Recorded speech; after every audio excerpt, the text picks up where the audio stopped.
प्यारे बच्चों नमस्कार। स्माइल एजुकेशन चैनल पर आप सभी का स्वागत है। बच्चों, आज की क्लास में हम कक्षा 4 की हिंदी सुमन भाग 2 जो नई किताब आई है उसका आकलन 2 देखेंगे। इसके जितने भी प्रश्न हैं उसके उत्तर आज की इस वीडियो में हम देखेंगे। तो शुरू करते हैं क्लास। मौखिक अभिव्यक्ति। प्रश्न नंबर 1 है, चित्र को देखकर इसका अपने शब्दों में वर्णन कीजिए। तो सबसे पहले इस चित्र को देखते हैं कि इस चित्र में क्या हो रहा है कि जो नृत्य गान चल रहा है और नाच रहे गा रहे हैं और आती भी मस्त हो रहा है नाचने गाने में। तो हम इसके उत्तर लिखेंगे कि इस चित्र में सब लोग मिलकर नाच रहे हैं। बच्चे, औरतें और मर्द हाथ पकड़कर गोल घेरा बनाए हुए हैं। कोई घोड़े के साथ खेल रहा है, कोई गाय के साथ। सबके चेहरे पर खुशी है। यह चित्र किसी त्योहार या मेले का लग रहा है। सब लोग मिलकर आनंद मना रहे हैं। ये इसका उत्तर हो गया। अब हम अगले वाले प्रश्न की तरफ चलते हैं। अगला पेज निकाल लेना है जिसमें दे रखा है पढ़कर समझना। जिसका क्या वाला प्रश्न है कि नीचे एक विज्ञापन दिया गया है, इसे पढ़ो और बताओ। तो सबसे पहले इस चित्र को देखते हैं, विज्ञापन को देखते हैं कि ये विज्ञापन किसके बारे में है। यहाँ पर लिखा हुआ है बड़े अक्षरों में कि पर्यावरण मित्र, जहाँ पर पेड़ पौधे लगाएं और उनकी देखभाल करें। बच्चे पेड़ पौधे लगा रहे हैं, उसमें पानी डाल रहे हैं और बिजली की बचत करें के बारे में बताया गया है। और पानी की बचत करें के बारे में भी इसके विज्ञापन के अंदर बताया गया है। और कचरे को छांटे, पुनः प्रयोग में लाए, कचरे की मात्रा में कमी लाए, ये भी इसमें विज्ञापन में दिया गया है। अब अपने त्योहारों को पर्यावरण के अनुकूल बनाएं, पर्यावरण मित्र बने। अब इसके जितने भी प्रश्न हैं उसको हम देखेंगे, उत्तर भी देखेंगे। पहला प्रश्न है कि ये विज्ञापन किसके बारे में है। तो मैंने आपको बताया था कि यह विज्ञापन पर्यावरण संरक्षण के बारे में है, यानी कि पर्यावरण में जो प्रदूषण फैल रहा है उनको रोकना है और पर्यावरण की सुरक्षा करनी है। दूसरा प्रश्न, विज्ञापन में लिखा है पर्यावरण मित्र बने, आप पर्यावरण मित्र कैसे बन सकते हैं। इसका उत्तर होगा, हम पेड़ पौधे लगाकर, पानी और बिजली की बचत करके, स्वच्छता रखकर और कचरे को पुनः प्रयोग में लाकर पर्यावरण मित्र बन सकते हैं। ये इसका उत्तर हो गया। अब हम क्वेश्चन नंबर 3 है कि आप पेड़ पौधे की देखभाल के लिए क्या क्या करेंगे, कोई 3 कार्य बताइए। तो इसका उत्तर होगा बच्चों कि 3 कार्य कौन कौन से हैं कि पहला है पेड़ पौधों को नियमित पानी देना, क्योंकि नियमित पानी नहीं देंगे तो पेड़ पौधे सूख जाएंगे, इसलिए नियमित पानी देते रहना चाहिए। दूसरा है उन्हें समय समय पर खाद डालना। तीसरा है पौधों को पशुओं से बचाना, क्योंकि हम पौधे लगाते हैं, कई बार है जो गाय भैंस है जो वो आते हैं और उसको खा के चले जाते हैं, तो हमें उनकी सुरक्षा करनी है पेड़ पौधों की। अगला प्रश्न चौथा, नीचे लिखी कौन सी बात विज्ञापन में नहीं लिखी है, उस पर गलत यानी ये इस चिन्ह का निशान लगाओ। जैसे कि पेड़ पौधे लगाएं लिखी गई हैं तो ये राइट है। पानी की बचत करें, ये भी सही है। पैसे की बचत करें, यहाँ पर नहीं लिखी गई है विज्ञापन में, तो यहाँ पे गलत लगाना था। बिजली की बचत करें, ये भी लगा रखा है, तो ऐसे आपको जो चेन लगाना है वो ऐसे लगा सकते हैं। अगला प्रश्न है, उससे पहले ये चिट्ठी पढ़िए और नीचे दिए गए प्रश्नों के उत्तर दीजिए। तो सबसे पहले इस चिट्ठी को पढ़ते हैं कि क्या लिख रखा है कि प्रिय किसान भाई नमस्ते, मुझे तुमसे 2 बातें कहनी हैं। यानी एक किसान के बारे में कुछ पत्र लिखा है कि एक शुक्रिया के लिए, दूसरी शिकायत के लिए। शुक्रिया, खेत में बीजूके खड़े करने के लिए, क्या शानदार चीज़ है। बैठने के लिए इससे शानदार जगह शायद ही मिले। बीजूका किसको बोलते हैं, हम कभी कभी जो गाँव में देखते हैं कि पेड़ के ऊपर जो लकड़ियाँ डालकर छोटा सा घर बनाते हैं उसी को कहते हैं। तो आगे लाइन है, अपने चारों तरफ सब दिखता है, यानी कि पेड़ पर बैठे बैठे हम चारों तरफ खेत की रखवाली कर सकते हैं।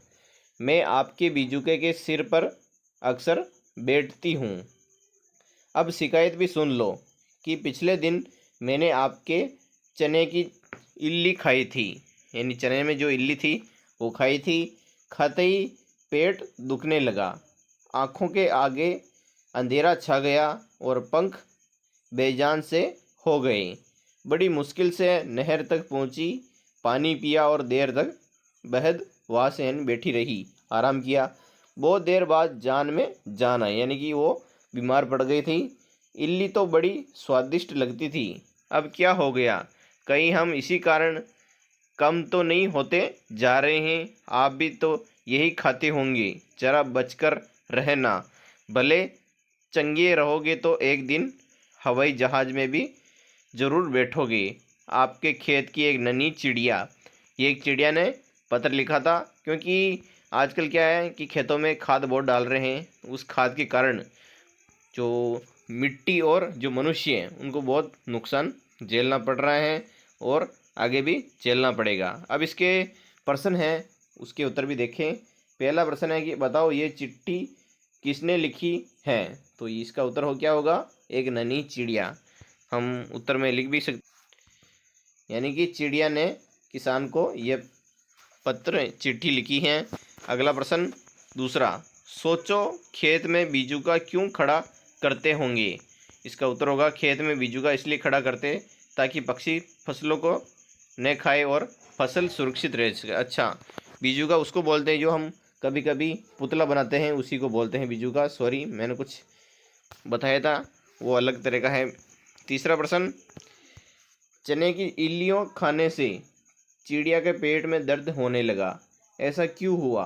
तो चिड़िया के पेट में दर्द इसलिए हुआ क्योंकि इल्लियाँ जहरीली थी, क्योंकि अधिक खाद डालने से वो जहरीली हो गई। अब बच्चों अगले वाले प्रश्न है सोचो और लिखो वाले, जिसका पहला है मेरा गांव कविता का सार अपने शब्दों में लिखिए। तो इस कविता में क्या बताया था मैंने कि कविता में गांव की सुंदरता, प्राकृतिक वातावरण, खुले खेत, बहती नदियाँ, हरियाली और सादगीपूर्ण जीवन का वर्णन है। कवि ने गांव की शांति, सुकून और अपनेपन को बड़ी सुंदर तरीके से बताया है उस पाठ में। और अगला प्रश्न है बच्चों कि पटवों की हवेली कहाँ पर है, इनकी विशेषताएं भी लिखिए। तो पटवों की हवेली है बच्चों कहाँ पर है? हमने जैसलमेर वाली मेरी जैसलमेर यात्रा, उसमें हमने पाठ पढ़ा था, उसमें वो पटवों की हवेली आई थी। वो कहाँ पर है? जैसलमेर में है।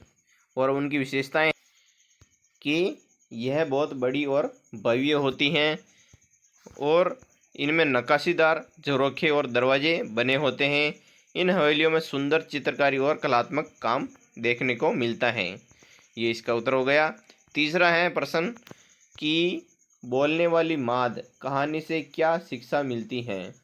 तो बोलने वाली माद कहानी से हमें शिक्षा मिलती है कि लालच बुरी बला है, लालच करने से हमेशा नुकसान होता है, हमें संतोषी और ईमानदार होना चाहिए।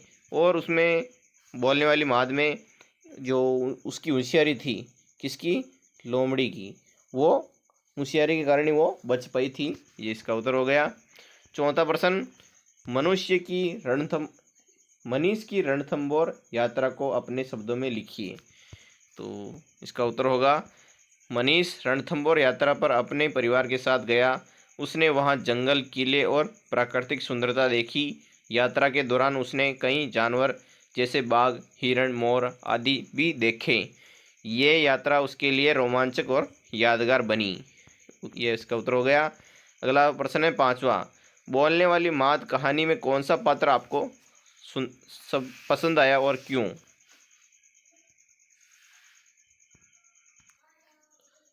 उत्तर होगा कि मुझे उस लोमड़ी का पात्र पसंद आया जो चालाक थी, क्योंकि उसकी वजह से ही कहानी रोचक बनी। लेकिन साथ में ही हमें यह भी सीख मिलती है कि चालाकी और लालच अंत में खुद के लिए भी हानिकारक साबित हो सकती हैं। ये इसका उत्तर हो गया। तो बच्चों वीडियो कैसा लगा है? अच्छा लगा है तो लाइक एंड सब्सक्राइब जरूर करें। और अगर आपको दूसरे विषय के प्रश्न उत्तर देखने हैं तो हमारे चैनल पर जाकर आप देख सकते हैं। हमने अलग अलग प्लेलिस्ट बना रखी हैं ताकि आपको लिखने में आसानी होगी। मिलते हैं अगले वीडियो में, तब तक के लिए जय हिंद जय भारत। हमारा अगला वीडियो हर शाम 6 बजे आता है, आप देखना ना भूलें।